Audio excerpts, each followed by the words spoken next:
Assalamualaikum warahmatullahi wabarakatuh. Alhamdulillah. Allahumma salli wa sallama tasliman katsira. Kembali bersama saya Zulkarnain El-Madurihi. Wow, ini lagi-lagi Ustadz Ar-Razi, Dr. Ar-Razi. Terkadang kalau melihat sikap yang ditunjukkan, ya terkadang sih mirip-mirip orang yang kurang terdidik gitu ya. Caranya berpikir, caranya berargumen, bahkan bisa dikatakan lebih bersifat istilahnya lebih bersifat fanatisme kelompok. Satu contoh ya, kalau tadi disebutkan seperti nama-nama organisasi yang ada di Padang saja, hanya satu yang tidak disebutkan. Kalau lainnya disebutkan. Yang mendukung, artinya yang mendukung pemahamannya Ar-Razi ini menunjukkan bahwa Ar-Razi juga main klaim kalau Minang itu tempatnya Thorikoh, karena tidak berani menyebutkan satu golongan yang ada di cukup besar di Sumatera Barat ya. Nah, ya contohnya seperti Muhammadiyah lah gitu maksud saya. Artinya ini memang ada semacam perasaan dendam yang berkusumat, dendam kusumat dalam diri orang-orang Thorikoh terhadap pemahaman-pemahaman di luar mereka gitu. Artinya memang ada api membara, dendam membara yang tumbuh di dalam hati kaum Thorikoh. Tidak ada keinginan memang untuk bersatu. Ya, tidak ada keinginan memang untuk bersatu. Toh kalaupun ada kesatuan, itu yang diinginkan adalah kesatuan Thorikoh, bukan innamal mu'minuna ikhwatun. Karena definisi innamal mu'minuna ikhwatun ini oleh Ar-Razi sudah diterjemahkan dalam bahasa Thorikoh, bahasa gaulnya kaum Thorikoh, yang dikatakan siapa saudaranya, siapa bapaknya. Kemudian menunjuk Nabi Muhammad itu dikatakan Abu Roh, bapaknya Roh. Jadi pengertiannya itu lebih pada kontekstual ya. Artinya sesuatu yang memang disengaja untuk menafsirkan Quran sesuai dengan keinginan Ar-Razi. Memang Ar-Razi ini adalah fenomena yang cukup aneh di dalam pemahaman Islam, karena membangkang semua perkataan-perkataan ulama mufassir gitu. Termasuk masalah surat Al-Ikhlas yang kemudian menarik kata ahad sampai menjadi Nur Muhammad, naudzubillah min dzalik gitu. Yang jelas pola-pola seperti itu memang pernah muncul dari seorang dokter juga, saya katakan itu, yaitu Profesor Dr. Qadirun Yahya, mungkin gurunya Ar-Razi, yang main matematika itu, bahwa dedemit kali hantu kali setan kali Gondoruo sama dengan Tuhan. Wow, saya dulu pernah baca itu ya.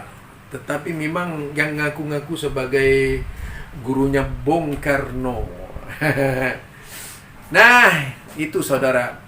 Jadi ini ada sebuah kemarahan Ar-Razi sekarang, dan nampak sekali kalau dilihat dari sisi pemahamannya itu memang bertolak belakang dengan cara berpikir Minang juga ya. Betul tadi dikatakan kalau ada Minang bertauhid, pasti juga ada Minang yang kurang bertauhid. Tuh. Dia marah gitu. Bisa dikiranya kami orang Minang, padahal memang disitulah kalau kita mau tarik simpul persoalan Minang ini, memang ada Muhammadiyah juga di situ yang terkenal di Sumatera Barat ya, Buya Hamka gitu. Itu cukup sangat terkenal, dan memang Buya Hamka ini bisa dikatakan salah satu motor penggerak pemahaman Wahabi di Sumatera Barat yang paling ditakuti, yaitu Ar-Razi ya. Ar-Razi. Karena kita tahu pernyataan-pernyataan Buya Hamka yang sangat tegas berkaitan dengan yaitu berkaitan dengan Wahabi. Itu sangat tegas sekali. Seperti apa pembelaannya Buya Hamka. Terlalu banyak di Sumatera Barat orang-orang hebat itu. Ya, tentunya kita melihat dari tokoh-tokoh yang bisa disebutkan oleh Buya Hamka. Dari sudut situlah saya bisa berpikir memang di Minang ini ada dua, antara pemahaman yang padri dan pemahaman yang adat gitu. Yang adat lebih banyak pada torikoh itu tadi. Kalau bisa saya menyatakan ya seperti itu. Nah, sebagai saya orang timur, tentu bagi saya semuanya saudara. Hanya saja kalau kemudian pola berpikirnya ini mendefinisikan secara parsial, itu cukup berbahaya gitu ya. Harusnya kalau memang kan di Minang itu ada semacam adat persatuan, kesatuan. Kalau mereka berani duduk bersatu dan sebagainya, undang. Kalau punya inisiatif ya undang seluruhnya. Mereka itu di satu meja, mungkin meja bundar pakai namanya, mendiskusikan agama-agama. Ya tanpa mengedepankan hawa nafsu, tapi argumen tadi seperti yang dikatakan Ar-Razi sendiri. Itu bagus, sangat setuju. Kalau memang di Minang muncul seperti itu. Tetapi tidak juga main klaim dan sebagainya ya. Karena saya membaca sejarah Minang, saya tahu Minang, membaca tokoh-tokoh Minang yang ada di Jakarta ini ya. Ya seperti Buya Yunhar Ilyas itu. Profesor Buya Yunhar Ilyas, Allah yarham beliau ya. Kemudian juga itu siapa yaitu Buya Anhar Burhanuddin MA, dan banyak tokoh-tokoh Minang yang saya kenal, semuanya baik-baik, luar biasa ya. Nah, menurut saya kalau ini dijadikan sebuah dasar pemikiran untuk lebih menguatkan Minang berkaitan dengan pandangan-pandangan Islam, siapa yang benar dan siapa yang salah, tentu itu sangat perlu sekali. Kalau Ar-Razi memang harus merintis seluruhnya bersatu ya. Tidak perlu, kan Ar-Razi bilang tidak perlu takut-takut. Karena memang ini saya yakin banyak keluaran hebat Timur Tengah yang tidak sealiran dengan Ar-Razi, itu banyak sekali dari Timur Tengah. Dan mereka juga tidak sedikit yang bisa berbahasa Arab, banyak sekali di situ. Kita tahu bahwa pengaruh pembaharuan di Muhammadiyah ini juga tidak bisa dilepaskan dari Minang. Nah, itu yang saya maksudkan. Kalau memang ada maksud baik dari Ar-Razi, itu sangat bagus sekali. Ini pernyataan Ar-Razi tentang Minang. Terutama Minang bertauhid. Ya, Minang bertauhid ini adalah, yang saya kenal adalah sebuah nama YouTube ya. Kalau ada pengajiannya saya kurang tahu itu seperti apa Minang bertauhid. Wah. Hari kita dengar pernyataan Ar-Razi ini tentang Minang bertauhid. Sebutkan aja kan, nggak apa-apalah. Baik. Ya kita nggak mau debat, nggak ada manfaatnya. Tapi kalau dia nantang karena bawa-bawa Minang, ya, antum yang orang Minang mau nggak Minang disebut bertauhid ala salafi? Saya nggak ridho, ya. Karena ulama saya, mursyid saya orang Minang dan mereka ahlus sunnah wal jamaah, akidah Asy'ariyah Maturidiyah, bermazhab Syafi'i dan bertasawuf. Ya, kita nggak ridho. Ente tuh baru datang ya, baru muncul, terus klaim-klaim Minang bertauhid. Emang kita nggak bertauhid, enggak? Dan saya ngajak juga teman-teman yang ahlus sunnah di sana, Tarbiyah Islamiyah, NU, pesantren-pesantren, teman-teman zawiyah-zawiyah, surah-surah tarekat, nggak usah takut. Ya, mereka nantang debat, kita layani aja. Ya, tafadhal, inta taqta' hadhihi musajjalat, wazzi' ilaihim. Itu tadi pernyataan Ar-Razi berkaitan dengan Minang bertauhid ya. Tentunya itu dasarnya karena ada orang Wahabi Salafi katanya itu, atau menurut istilah saya itu teman-teman Salafi di Minang. Kalau Ar-Razi bilang itu Wahabi Salafi. Masa orang Minang mau berlandaskan pemahaman akidah Salafi. Wah, seolah-olah di situ Ar-Razi mewakili orang Minang secara keseluruhan. Salahnya itu. Ya, salahnya itu. Yang jelas Ar-Razi itu tidak mewakili Minang secara keseluruhan karena banyak orang Minang yang berbeda. Ya, jadi banyak orang Minang yang berbeda itu. Atau kita yang saya kenal tuh Padang ya, saya kenal Padang. Padang ini kalau padang pasir artinya pasir yang kelihatannya padang itu, seluruhnya pasir terhampar itu padang namanya. Jadi kalau padang ini artinya wilayah Minang ini dapat dilihat dari berbagai sudut. Ini kalau dari sisi bahasa Padang merupakan hamparan. Nah, saya tidak tahu kisah Padang itu seperti apa, tapi yang lebih dikenal memang Minang, istilah Minang. Nah, jadi Dr. Ar-Razi ini terusik dengan seorang teman dari Salafi gitu. Ketika menyatakan bahwasanya ustadz itu tuh pernah mengirim SMS, pernah mengirim HP tapi tidak dibalas gitu. Kemudian ada memang sih videonya ini kemudian diupload oleh sebuah video yang memang sering kali ini bank kebesaran yang dari anti Wahabi, dia dari videonya orang ini mengambil videonya Adi Hidayat, videonya Idrus Ramli, pokok yang cocok kepada dia itu videonya diupload dengan komentarnya dia itu. Tujuannya memang untuk menghantam Wahabi Salafi. Jadi videonya dia memang cukup viral ya, videonya dia itu. Karena memang sering menggunakan nama-nama tokoh besar yang populer di Indonesia, termasuk memahami seseorang itu hanya tujuannya untuk dibenturkan dengan Wahabi Salafi itu tadi.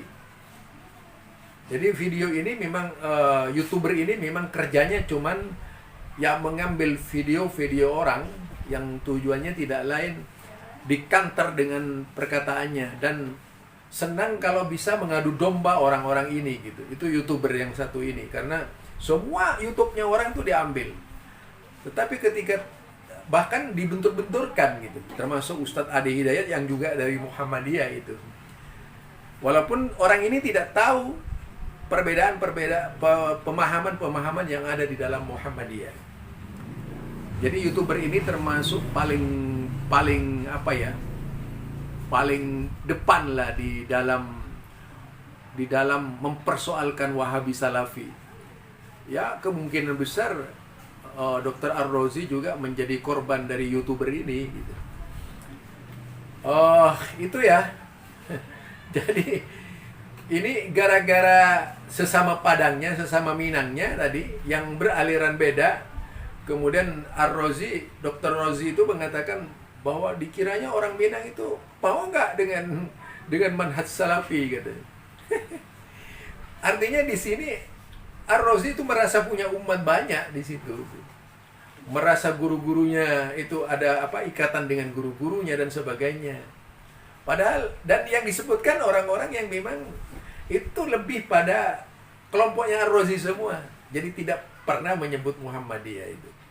Artinya memang orang ini juga dipandang kurang ini ya. Nilai kesatuannya kurang juga gitu. Senang kalau konfrontatif gitu. Arti gaya-gayanya itu konfrontasi. Gayanya Ar-Razi itu konfrontasi. Kalau melihat dari sisi pembicaraannya ya itu semua gitu. Dan seringkali memang mengungkit persoalan di Minang, semuanya Minang gitu. Toh kalaupun mengangkat Ibnu Taimiyah itu pun dari sisi-sisi yang dianggap menurut dia itu pantas dijadikan tema pembicaraan guna, yaitu mengaduk-ngaduk pemahaman yang ada dan tersebar di Indonesia dari Ibnu Taimiyah, dari orang-orangnya ya, memancing emosi dan amarah gitu. Tetapi saya yakin bahwa orang-orang yang banyak membaca itu tidak akan mudah tergoda dan terusik dengan perkataan Ar-Razi. Karena pasti orang itu waras. Tetapi kalau larut dalam pemikiran Ar-Razi, wow, luar biasa ya, sampai masuk ke dalam dunia thariqah segala itu. Mempersoalkan Nur Muhammad, bahkan dirinya merasa ketemu dengan Nabi Khidir. Wah, hebat ya. Ntar nanti jadi nabi bagi orang Minang. Aduh, naudzubillah, mudah-mudahan tidak seperti itu. Kalau kemudian tiba-tiba menyebutkan dirinya adalah nabi, aduh, celakalah orang ini gitu. Mudah-mudahan tidak. Biarlah dia ngaku-ngaku apa-apa ya, terserahlah. Terserah. Dia bahkan bertemu dengan tokoh-tokoh wali gaus dan sebagainya gitu dan sebagainya. Wali utama dan sebagainya ya. Biasa itu di Madura juga banyak orang ngaku-ngaku wali ya. Jadi di Jawa juga banyak orang ngaku-ngaku wali. Saya tak heran kalau itu. Bahkan terkadang orang gila juga dianggap wali. Itu kadang sampai terkadang kita itu ada istilah wali majdub dan sebagainya. Mudah-mudahan yang seperti ini tidak menjadi sebuah kebiasaan umat Islam. Biar apa? Agar umat Islam tidak selalu apa istilahnya kalau di dalam itu apa namanya, down ya, umat Islam tidak selalu down. Jadi kalau sudah Islam down itu, kemudian Islam ini mengalami berbagai macam masa ya, yang tak tentu keadaannya, tentu itulah yang akan membawa kemunduran Islam.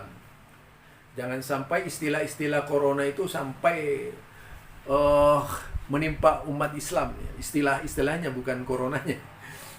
Kalau istilah-istilahnya itu menimpa Islam, akhirnya umat Islam ya tidak bisa berpikir. Umat Islam itu cuma iya dan iya apa kata gurunya. Kan sekarang banyak orang ingin dijadikan guru. Banyak orang sekarang ingin dijadikan mursyid supaya dianggap paling hebat gitu. Banyak orang menjadikan dirinya itu sebagai tokoh yang berpengaruh dan supaya diagung-agungkan oleh orang lain. Itu yang banyak sekarang. Dia akan memproklamirkan dirinya. Hati-hati dengan orang yang seperti ini. Orang yang seperti ini tak lama kemudian pasti kemungkinan juga bisa ngaku nabi itu. Mudah-mudahan kita tidak termasuk kepada pola yang dikembangkan oleh orang-orang yang seperti ini ya. Karena sudah di Indonesia itu bisa dikatakan darurat klaim. Sudah bermunculan nabi-nabi palsu di Indonesia, mulai dari Lia Eden, yaitu Ahmad Siddiq ya, dan Siddiq ya, dan sebagainya. Belum lagi dulu sudah ada di Pakistan Ahmadiyah, Mirza Ghulam.